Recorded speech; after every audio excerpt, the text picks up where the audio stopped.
Assalamualaikum warahmatullahi wabarakatuh. Salam dan bahagia Ibu dan Bapak Guru. Kali ini saya akan mencoba memaparkan pemahaman saya mengenai kurikulum merdeka. Tujuannya adalah 1. Pemahaman kurikulum dan pembelajaran.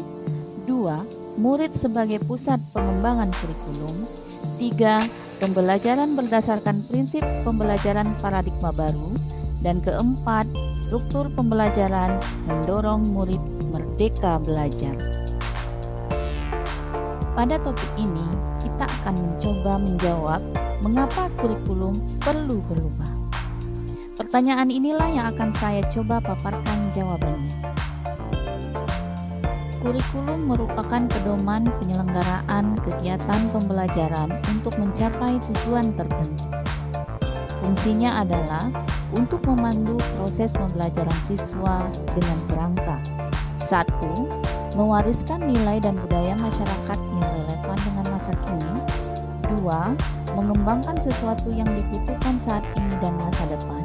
Dan yang ketiga, menilai dan memilih sesuatu yang relevan atau kontekstual sebagai kontrol sosial.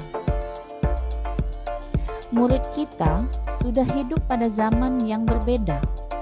Kurikulum yang baik adalah kurikulum yang sesuai dengan zamannya. Setidaknya ada 4 komponen kurikulum yang harus terpenuhi. Yang pertama tujuan, 2 konten, 3 metode atau cara, dan keempat adalah evaluasi. Proyeksi pendidikan 2030 yang dilakukan oleh OECD mengarahkan bahwa kompetensi tidak hanya pada kognitif, sikap, dan psikomotor, tetapi juga value atau nilai. Kita sebagai pemilik dan ujung tombak pengembang kurikulum di satuan pendidikan, kitalah yang terus beradaptasi mengembangkan kurikulum sesuai konteks dan karakteristik murid kita. Transformatif pembelajaran dengan menggunakan siklus antisipatif dan refleksi digunakan untuk membangun kompetensi literasi, numerasi, kesehatan mental dan sosial siswa yang menjadi prasyarat pembelajaran sepanjang hayat.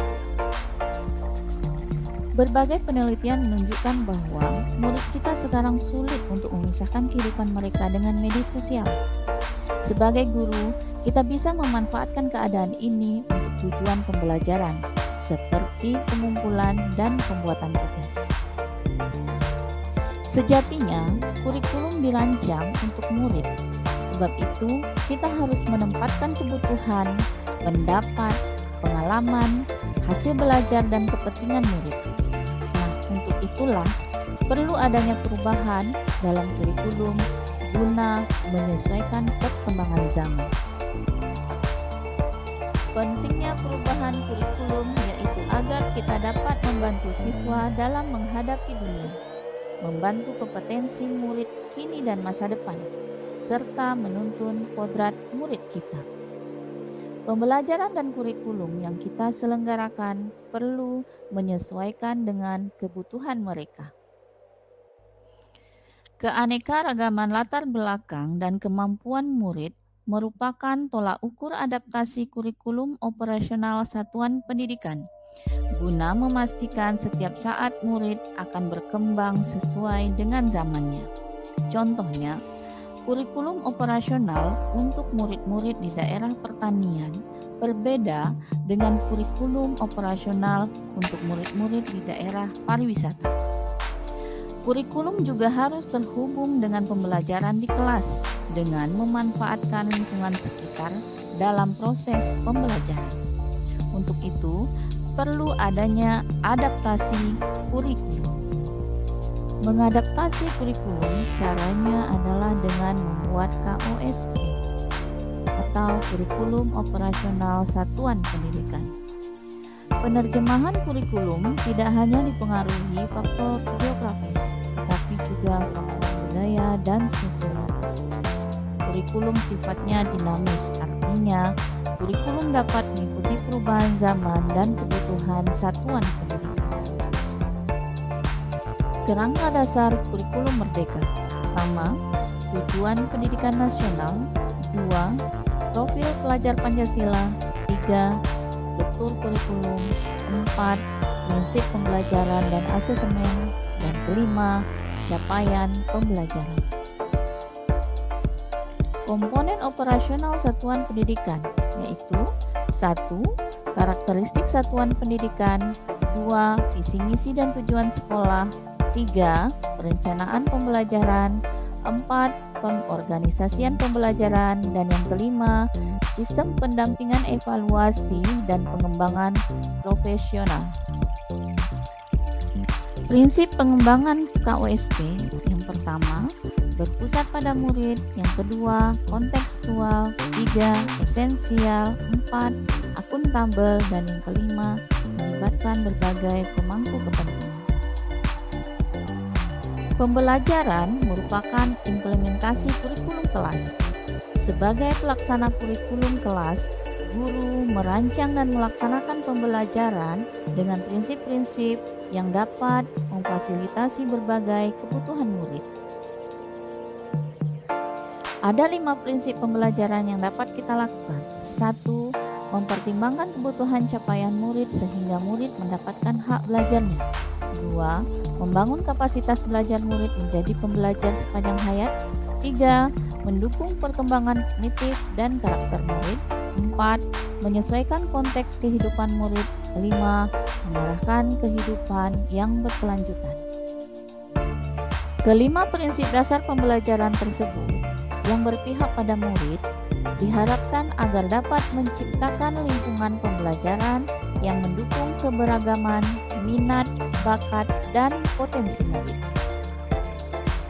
Capaian pembelajaran. Capaian pembelajaran merupakan kompetensi dan karakter yang ingin dicapai setelah menyelesaikan pembelajaran dalam kurun waktu tertentu.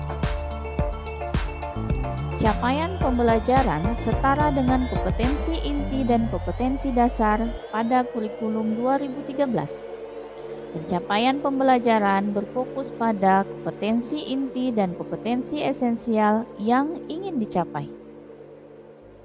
Konsep dasar penyusunan capaian pembelajaran juga menggunakan teori pembelajaran konstruktivisme, yaitu belajar merupakan proses membangun pengetahuan yang baru dan dilakukan sendiri oleh murid. Pendekatan inquiry sejalan dengan teori konstruktivisme. Berikut adalah proses pembelajarannya.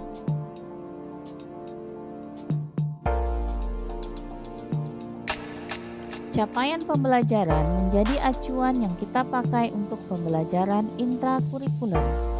Kompetensi-kompetensi pada capaian pembelajaran diturunkan menjadi tujuan pembelajaran yang tersusun sebagai sebuah alur untuk satu fase. Kita menyusun rencana dan strategi pembelajaran atas dasar KTP tersebut atau kompetensi tujuan pembelajaran. ATP atau alur tujuan pembelajaran digunakan untuk menentukan modul ajar yang kita kembangkan maupun yang kita pilih. Kompetensi pada pembelajaran intrakurikuler sebelumnya mencakup pada ranah sikap, pengetahuan, dan keterampilan yang masing-masing berdiri sendiri. Sekarang, kompetensi merupakan sebuah kesatuan. Capaian pembelajaran disusun dengan memperhatikan tahapan perkembangan murid sesuai isiannya. Hal ini merupakan bagian dari konsep teaching at the right level. Konsep teaching at the right level adalah dengan melakukan asesmen diagnostik untuk melakukan pemetaan profil murid. Setelah itu, murid dapat dikelompokkan sesuai dengan kompetensi awalnya. Membedakan aktivitas pembelajaran maupun konten isi untuk menjamin setiap murid memiliki kesempatan untuk mencapai kompetensi yang diharapkan serta menjadi individu yang berkembang. Kondisi seperti inilah yang disebut pembelajaran berdiferensiasi. Profil pelajar Pancasila. Profil pelajar Pancasila dijabarkan melalui 6 dimensi, yaitu beriman bertakwa kepada Tuhan Yang Maha Esa dan berakhlak mulia, mandiri, bernalar kritis, kreatif, bergotong royong, berkebinekaan global. Untuk membangun keenam dimensi profil pelajar Pancasila, satuan pendidikan harus memastikan bahwa kegiatan dan pengalaman belajar sehari-hari murid terkait dengan keenam dimensi tersebut. Keenam dimensi ini menjadi rujukan bagi guru saat menurunkan capaian pembelajaran menjadi alur tujuan pembelajaran maupun modul ajar. Upaya menumbuhkan pembelajar sepanjang hayat yang sesuai dengan profil pelajar Pancasila. Proses pembelajaran dengan paradigma baru dilaksanakan melalui kurikulum merdeka yang memuat program intrakurikuler, ekstrakurikuler, dan program penguatan profil pelajar Pancasila. Program intrakurikuler berisi muatan atau mata pelajaran dan muatan tambahan lainnya seperti muatan lokal jika memang ada di satuan pendidikannya. Sedangkan kegiatan ekstrakurikuler tetap diadakan. Pelaksanaannya dapat dikembangkan oleh satuan pendidikan sesuai dengan kapasitas dan minat karakteristik murid. Untuk program penguatan profil pelajar Pancasila merupakan pembelajaran berbasis proyek melalui tema yang telah ditetapkan, yaitu gaya hidup berkelanjutan, kearifan lokal, Bhinneka Tunggal Ika, bangunlah jiwa dan raganya, suara demokratis, merekayasa dan berteknologi untuk membangun NKRI, dan kewirausahaan. Kegiatan ini mempunyai alokasi waktu sendiri dan tidak terikat. Dengan penguatan profil pelajar Pancasila memberikan pembelajaran yang kontekstual, mengasah kemampuan berpikir, dan pemecahan masalah. Asesmen merupakan proses pengumpulan dan pengolahan informasi untuk mengetahui kebutuhan belajar, perkembangan, dan pencapaian hasil belajar. Asesmen berperan memberikan informasi sebagai umpan balik bagi guru, murid, dan orang tua agar dapat membantu mereka dalam menentukan strategi pembelajaran berikut. Perangkat ajar bukan saja melalui buku teks, tetapi bisa menggunakan media lain seperti modul ajar, modul proyek, buku non-teks, video, media cetak, atau media digital. Struktur kurikulum. Struktur pembelajaran pada kurikulum merdeka didesain dengan prinsip pendidikan yang berpusat pada murid.